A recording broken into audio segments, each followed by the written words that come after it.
j'ai contribué depuis la fin des années 90 à la mise en place du PLM, avec plusieurs générations. Les années 90, c'était un PLM aérospatial, donc avec la dimension nationale uniquement, avec les processus élémentaires couverts, c'est-à-dire plutôt le monde du design, un peu de communication avec les usines et mettre en place les règles de gestion de configuration. Donc ça, c'était la première étape. Avec la fusion d'Airbus et le lancement de la 380, se sont posés d'autres problèmes qu'on a dû régler, c'est-à-dire comment mettre en place un PLM, cette fois-ci orienté Airbus, et puis traiter successivement la 400M, la 350, donc une nouvelle génération d'avions, et avec chaque fois plus de contraintes, des contraintes qui viennent de la vie des produits, des programmes avions, avec moins de temps pour les faire, parce que time to market et parce qu'investissement. Donc la réponse à ça, elle est souvent sur les moyens informatiques, et le PLM est l'un des acteurs majeurs pour que les systèmes d'information et la société soient plus efficaces et plus économiques.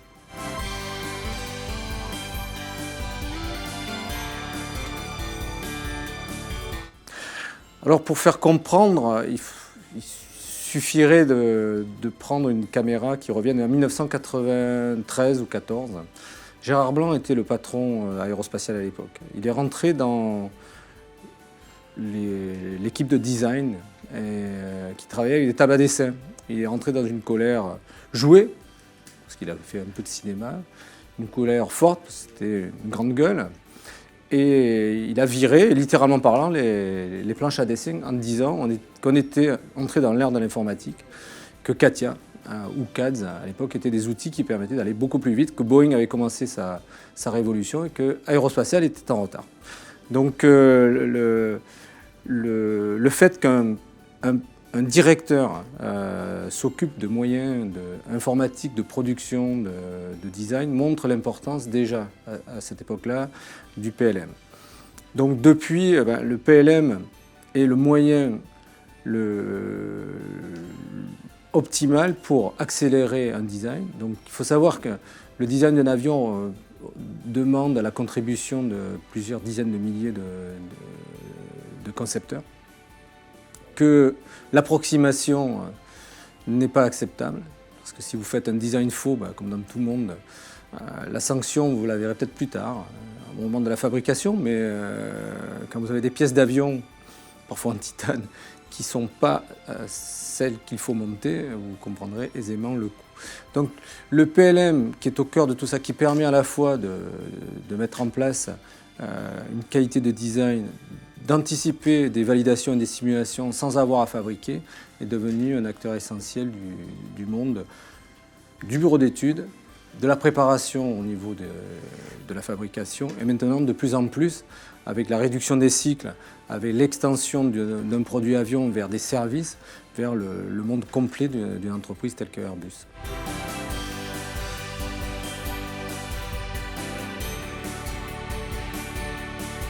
Alors en termes d'utilisateurs, quand on dit Airbus, c'est les internes, mais aussi la supply chain, donc la Worldwide Enterprise, comme on dit. C'est 10 000 utilisateurs tous les jours sur la 350. Si je prends toute la gamme d'avions, on est à 20 000 utilisateurs. Chaque jour, d'une solution PLM. Donc une panne, informatique. Donc il faut arriver à mettre en place des outils, mais aussi assurer une robustesse. Donc la panne d'un outil, ça peut pénaliser, suivant la nature de la panne, jusqu'à 10 000 utilisateurs, voire plus. Donc la criticité, elle est là, elle est bien là, oui.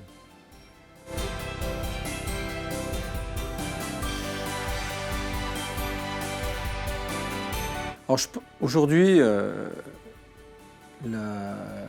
la vision, je dirais, c'est on a beaucoup investi depuis les années 90 pour automatiser des tâches importantes, mais encore très segmentées. La phase de design, donc on est passé en concurrent engineering, d'ailleurs c'est le nom d'origine du PLM.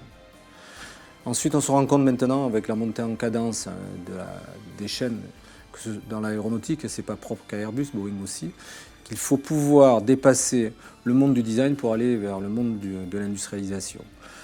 Ça pose d'autres problèmes. Comment faire en sorte que le monde de la planification avec SAP communique beaucoup mieux avec le monde de l'engineering, avec le PLM. Je pense que là, on est encore orienté produit étendu avec les usines et les outillages de montage. Mais ça reste très physique. La troisième génération de PLM sera celle qui permettra de voir la totalité du cycle de vie d'un avion. Mais quand on dit le cycle de vie d'un avion, c'est le méta-avion qu'il faut considérer, c'est-à-dire l'avant-vente, l'après-vente, tous les services qu'on peut mettre autour. Parce qu'un outil informatique qui permet de simuler, d'estimer, fait gagner énormément de temps. Et le PLM a toutes les informations pour pouvoir le faire. Donc il faudra arriver à cette notion étendue de PLM, passer de la notion de produit au produit intégré dans le service. On devrait être vers un PSLM ou quelque chose de ce type.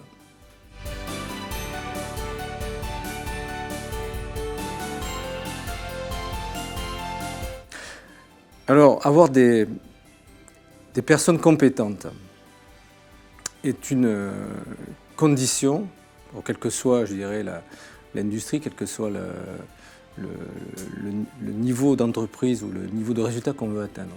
Dans le cadre de Airbus, du PLM, de l'aéronautique, c'est encore plus critique. On a parlé tout à l'heure de 10 000 utilisateurs quotidiens de ces solutions. En termes d'équipes qui peuvent designer et accompagner un produit de ce type, le nombre est beaucoup plus restreint. On parle de quelques dizaines, centaines en comptant les partenaires externes. Pour monter en compétences, pour être pertinent sur le monde du PLM, la complexité des processus avions est telle qu'il faut plusieurs années. Plus la compétence technique, plus un minimum de compétences de conduite de projet, souvent complexe, puisqu'on parle de plusieurs dizaines de produits pour arriver à faire un PLM. Donc, avoir des gens compétents, c'est là qu'on fait la différence. Donc, avoir des gens déjà formés, qui ont ces notions-là et qui l'ont pratiqué, soit sur des projets qui ont été mis en situation, c'est un gain inestimable. On a très peu... voilà, mon cas personnel, on souffre. J'ai un service de 50 personnes. Pour maîtriser, on parlait tout à l'heure de l'engineering, le passage de l'engineering manufacturing.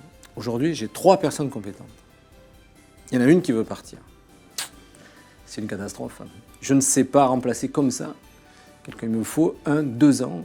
Et je ne suis pas certain qu'au bout de 2 ans, j'aurai le même niveau non seulement de technicité, mais une part qui relève de l'expérience qui est difficile à remplacer aussi facilement. C'est-à-dire qu'il faut pouvoir s'être frotté à toutes les conditions.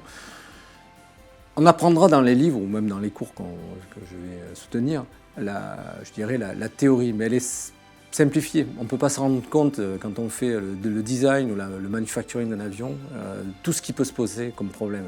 Sans parler de la composante humaine, Airbus est une entreprise complexe, 60 000 employés, plusieurs sites, des directions de partout, une certaine lourdeur parfois. Et si vous n'êtes pas connecté avec des gens, c'est difficile de faire passer les idées, de comprendre, de faire avancer des choses.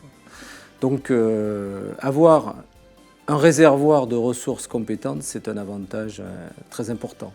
Et aujourd'hui, quand on a essayé de prendre des jeunes, quelles que soient les écoles, même de super-héros, qui n'ont pas de cursus dédié PLM, c'est très difficile. C'est très difficile de les intégrer. Très difficile. Donc il faut les mettre en situation, attendre 3, 4, 5 ans. Donc c'est dur pour tout le monde. C'est difficile parce que nous, on n'a pas trop le temps d'attendre. C'est difficile pour les jeunes parce que c'est très frustrant. Donc avoir un cursus qui déjà les mette en condition, avec des stages intéressants, dédiés, je pense que ça fera un gain appréciable.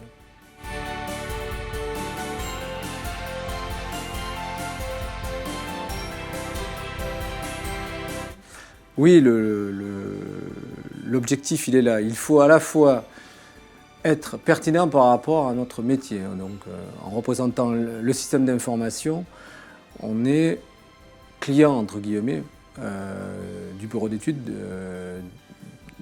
du manufacturing, du customer services, qui sont les métiers de corps, on va dire, de l'entreprise. Alors, je ne veux pas dire par là que le système d'information n'est pas corps, parce que l'absurde montre l'inverse. Donc, si on sacrifie ça, il n'y a plus rien qui marche dans Airbus, c'est certain. C'est le sang de l'entreprise, les poumons, tout ce que vous voulez. C'est tellement intégré maintenant que plus personne ne peut considérer raisonnablement que c'est accessoire. Donc ça, c'est déjà quelque chose de très fort. Pour pouvoir avoir des acteurs pertinents, ça me permet de gagner en rapidité, en agilité. Donc l'entreprise demande aujourd'hui de répondre très vite à des besoins, mais aussi de manière pertinente. Savoir dire non, savoir résister à la pression, savoir faciliter, sortir une solution en 5 mois, ce qu'on vient de faire, avec la contribution de vos équipes, c'est un exploit. C'est un exploit. Alors pourquoi on a pu le tenir? Parce que j'avais les gens compétents sur le bout des ongles. 5 mois, c'est reconnu comme un exploit. Généralement, c'est un petit outil qu'on peut faire. Là, on fait un PLM pour la rénovation du 330, le Néo, en 5 mois.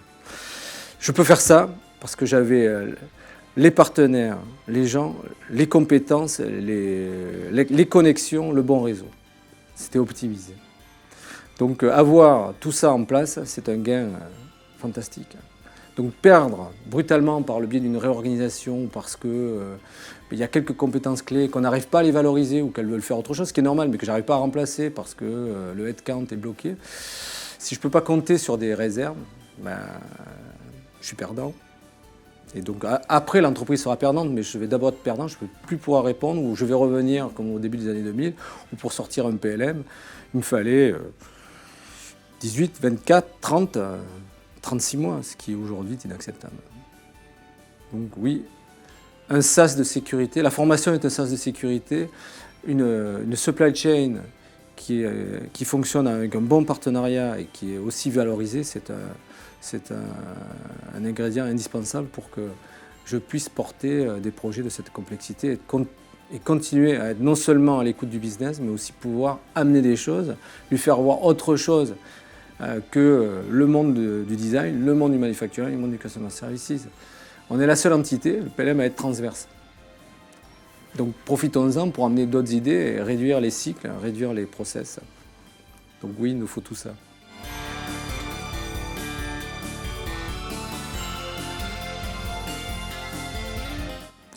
On est toujours sur un flux tendu. On a une difficulté à trouver de bonnes compétences. Quand on essaie des recrutements internes, on n'en trouve pas. Très rarement. Externe, il faut beaucoup de temps de formation. Donc on peut dire que oui, il y a un gap, une pénurie. Aujourd'hui, il n'y a pas de cursus qui nous permette de réduire ce gap de manière facile. Bien sûr, il y a toujours un temps d'adaptation. Donc sur toutes les campagnes de recrutement qui se sont déroulées sur ces 5 dernières années, puisque Airbus a recruté de manière notable entre 2008-2009 jusqu'à l'année dernière, jusqu'en 2013, on a dû recruter dans mon domaine une centaine de personnes, ou 150, ce qui est à l'échelle, on a un service qui fait 250 personnes, ce qui est énorme. On a recruté essentiellement des sous-traitants, s'ils avaient déjà la connaissance. Donc ça montre bien que il y a une pénurie puisque je n'ai pas trouvé d'autres sources que des gens qui travaillaient déjà dans l'entreprise étendue Airbus, de manière générale. Donc pouvoir accroître cette population-là nous permettra d'être meilleurs. Et puis de se prévenir de l'évolution naturelle des gens.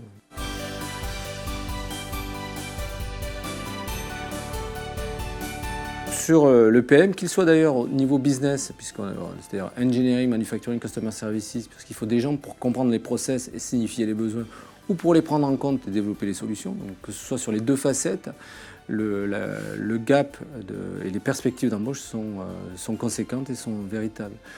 Sur ces métiers-là qui sont très peu connus, les perspectives d'accroissement, de croissance sont considérables. Le PLM sera le moyen, intégré vraisemblablement avec un outil comme SAP, de traiter l'ensemble du système d'information des entreprises. Petites, moyennes ou grandes. Grandes comme l'aéronautique, mais même dans l'habillement, vous voyez plein de choses qui sont basées sur rapidement une maquette. Je peux simuler, reprendre, mais ça c'est un PLM à lui tout seul. Donc oui, une filière PLM, c'est une très bonne chose et ça va permettre de combiner technicité, on va dire, non informatique avec une approche informatique plus une conduite de projet. Quand vous avez ces 3 compétences, savoir structurer, organiser, faire des projets, que vous savez comment ça marche dans l'informatique et comment business fonctionne, il faut aller n'importe où.